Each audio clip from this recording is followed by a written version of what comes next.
Olá, eu sou a doutora Flávia Carneiro, eu sou médica, dermatologista, amo tricologia, que é uma área que eu estudo muito e também atuo bastante. Tenho uma clínica de dermatologia e tricologia aqui no Ório e trouxe um assunto para discutir com vocês que está muito presente nas conversas de bar entre os amigos, nos encontros familiares, nos salões de beleza, barbearia e até nos consultórios médicos, que é o minoxidil. Esse é um tema que eu achei relevante para trazer para uma conversa, porque eu atendo muitos pacientes que já vêm usando minoxidil de forma incorreta e também com indicação incorreta, e isso trazendo uma repercussão para o seu tratamento de alopécia ou queda de cabelo. Então, em vez de melhorar, acaba prejudicando esses pacientes. Então, o minoxidil, ele entrou na história da medicina lá pela cardiologia. Ele é uma opção de antihipertensivo e era usado nas hipertensões refratárias aos tratamentos. Era uma opção de tratamento porque ele é um vasodilatador, então ele ajuda bastante no controle da pressão arterial. Hoje em dia ele é muito menos usado, ele entrou lá na década de 70 e hoje ele entra depois da quarta, quinta indicação de antihipertensivo. Então hoje ele perdeu um pouco das indicações na cardiologia por conta dos seus efeitos colaterais. Ele era usado de forma medicamentosa oral, de 10 a 40 miligramas.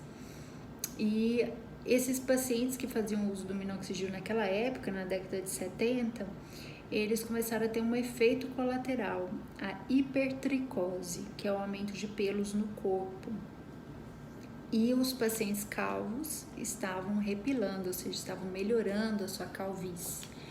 E aí foram estudar o minoxidil tópico, do uso tópico, para entrar na área de dermatologia em pacientes que tinham calvície, mas não tinham hipertensão. Porque, como eu falei, a medicação oral nessas dosagens tem efeitos colaterais importantes, né? Tanto é que eles estão deixando de ser usado na cardiologia. Então, ele começou a ser estudado para ser usado topicamente. Inicialmente foi a 2% e depois a 5% mostrou ter um resultado melhor. Hoje já tem aprovação pelo FDA e pela Anvisa para uso no tratamento de alopécia androgenética masculina e depois veio para também aprovação para alopécia androgenética feminina. A gente usa ela de forma tópica, hoje em dia tem várias no mercado. A gente tem o aloxidil, o punch, tem o CAP agora que voltou, tem muitos pacientes que vêm usando alguns de fora, né, dos Estados Unidos, o Rogani e várias outras marcas. O minoxidil nessas formulações, ele vem o sal e vem também outros componentes, outros ativos que não têm uma ação específica para o cabelo. Então a gente tem água, tem álcool e tem o famoso e vilão propilenoglicol. Ele é famoso porque muitos pacientes podem desenvolver uma dermatite de contato irritativo, uma alergia, porque apesar dele ser muito importante para carrear o minoxidil, para aumentar a absorção dele no couro cabeludo como veículo, ele também pode causar uma irritação. Então, alguns pacientes que usam minoxidil que tem irritação, eles têm que procurar outro minoxidil que não tem um propilenoglicol, que a gente tem principalmente em forma de espuma, o FOAM, né, lá fora, que é espuma em inglês, e que não tem o propilenoglicol. Então, ele não vai irritar, mas também não vai ter esse veículo que aumenta a penetração da medicação no couro cabeludo. Mas esses pacientes que têm irritação não tem jeito, porque se estiver irritando e estiver usando o minoxidil, você pode piorar a alopécia, piorar a queda. Então, o ideal é trocar mesmo, né? Então, a gente tem hoje vários no mercado, não existe um estudo comparativo, qual que é o melhor. A gente orienta o paciente a usar, a gente tem também alguns pacientes que usam o manipulado. No manipulado a gente tem a opção de manipular ou minoxidil base ou sulfato de minoxidil. E qual que é a diferença entre eles? O minoxidil base, ele tem uma molécula menor, então ele penetra melhor no couro cabeludo, mas o que vai agir mesmo no couro cabeludo é o sulfato de minoxidil. Então, o manipulado você pode escolher sulfato ou o minoxidil base. Mas esses industrializados a gente usa ele mais em base porque ele tem uma maior absorção no couro cabeludo. E aí, quando ele penetra no couro cabeludo, ele vai ter uma enzima que vai transformar esse minoxidil base no sulfato de minoxidil, que é um minoxidil mais ativo. Nem todo mundo tem essa enzima, ou ela vai se expressar de forma importante.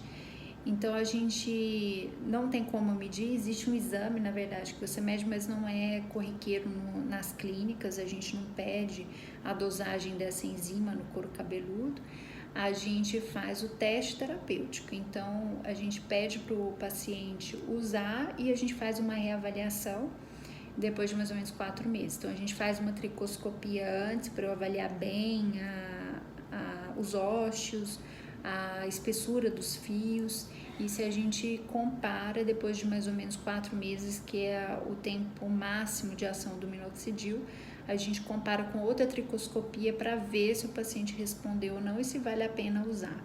Então, muitos pacientes não têm essa enzima, que é a sulfatransferase, ou tem uma manifestação mais leve dessa enzima e então não vai converter esse minoxidil base em sulfato de minoxidil, que seria a forma mais ativa da medicação, né, que vai ter mais efeito.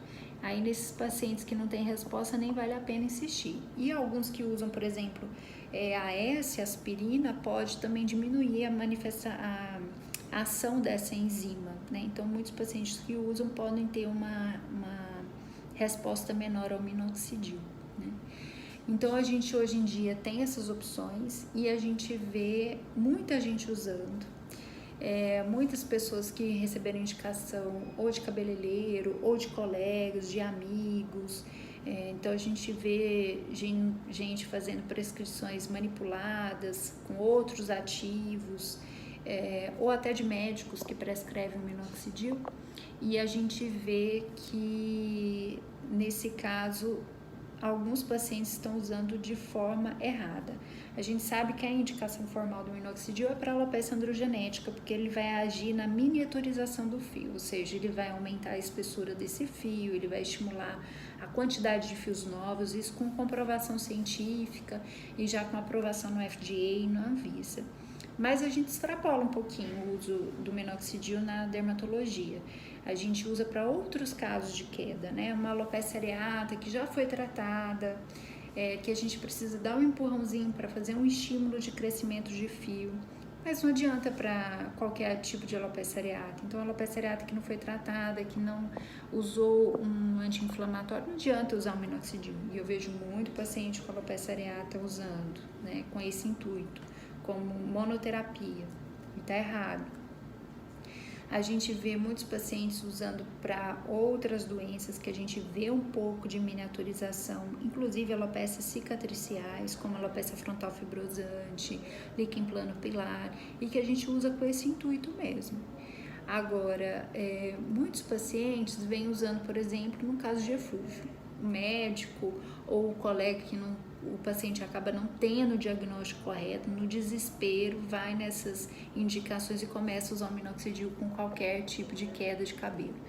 E aí, no meio de um eflúvio, ele entra com minoxidil que induz outro eflúvio, tanto na entrada como na suspensão da medicação.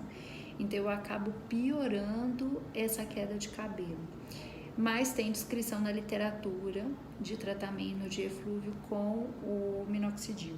Eu, pessoalmente, não aconselho, não gosto de usar, porque eu não vejo fundamento de usar uma medicação que trata miniaturização num quadro que é reversível. Se a gente achar a causa, identificar e tratar essa causa, vai ser reversível. Então, não tem necessidade de você criar o uso de uma medicação que depois você vai se tornar um pouco refém, porque quando você suspender, você vai provocar uma nova queda, um novo eflúvio.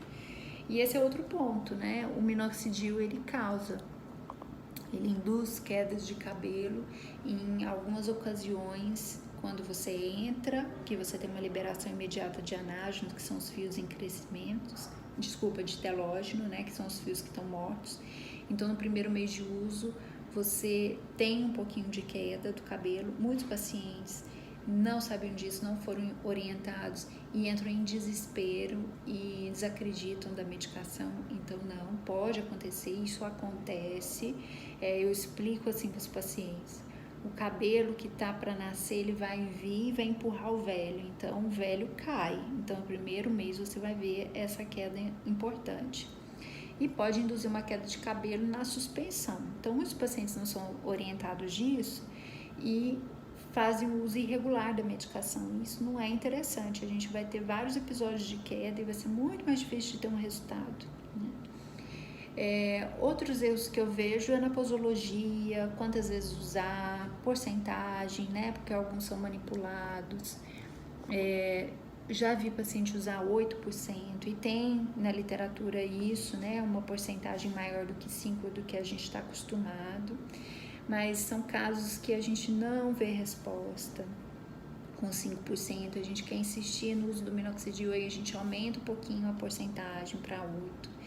Mas tem que ser muito bem monitorizado, porque a gente vai aumentar a porcentagem, a gente vai aumentar o veículo propilenoglicol, a gente vai aumentar a chance de dar irritação, e é muito comum. Então, tem que ser monitorizado, não é aleatoriamente, usar de qualquer jeito, porque senão você vai acabar piorando a sua queda de cabelo, né? Então, a gente vê pessoas usando de forma totalmente inadequada, né? Frequência, o modo de usar, a gente sabe que de bula, que a maneira correta é usar o minoxidil com o cabelo seco para aumentar a absorção da medicação, mas a gente vê também alguns trabalhos que tem absorção mesmo com o cabelo molhado, então isso não contraindica, né? Isso tudo vai ser orientado pelo dermatologista, né? Então a gente orienta qual que vai ser a melhor indicação. Se o paciente, primeira coisa, qual é o diagnóstico, para ter um diagnóstico correto, um tratamento mais assertivo.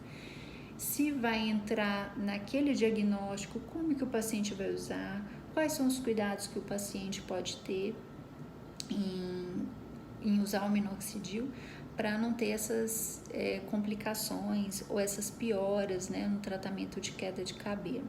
E coisas que ninguém fala, mas que eu sempre gosto de orientar os pacientes. Quando você vai aplicar, ter o cuidado de não deixar escorrer, principalmente no caso das mulheres, porque o efeito que a gente quer é aumentar pelo, então nasce pelo onde é aplicada a medicação. Então, já tive pacientes que não tiveram essa atenção ou acharam que não era tão importante essa orientação, deixaram escorrer e vieram depois fazer depilação a laser porque aumentou o pelinho na face, né? Outro ponto interessante também é que ele pode deixar resíduos na hora que você aplica e vai dormir, então deixar uma fronha mais velha, saber que vai manchar, né? A fronha vai ficar um pouquinho amarelada pelo depósito da solução, né? no tecido.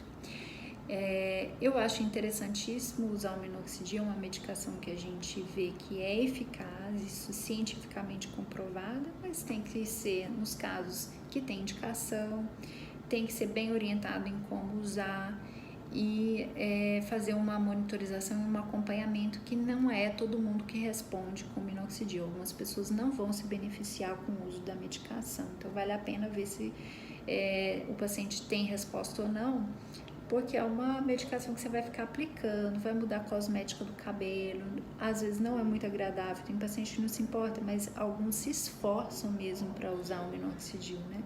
E às vezes se esforça para não ter um efeito tão benéfico. Então é isso, eu queria saber as suas dúvidas, se vocês têm alguma pergunta, coloca aí que eu vou tentando responder para vocês depois no Stories.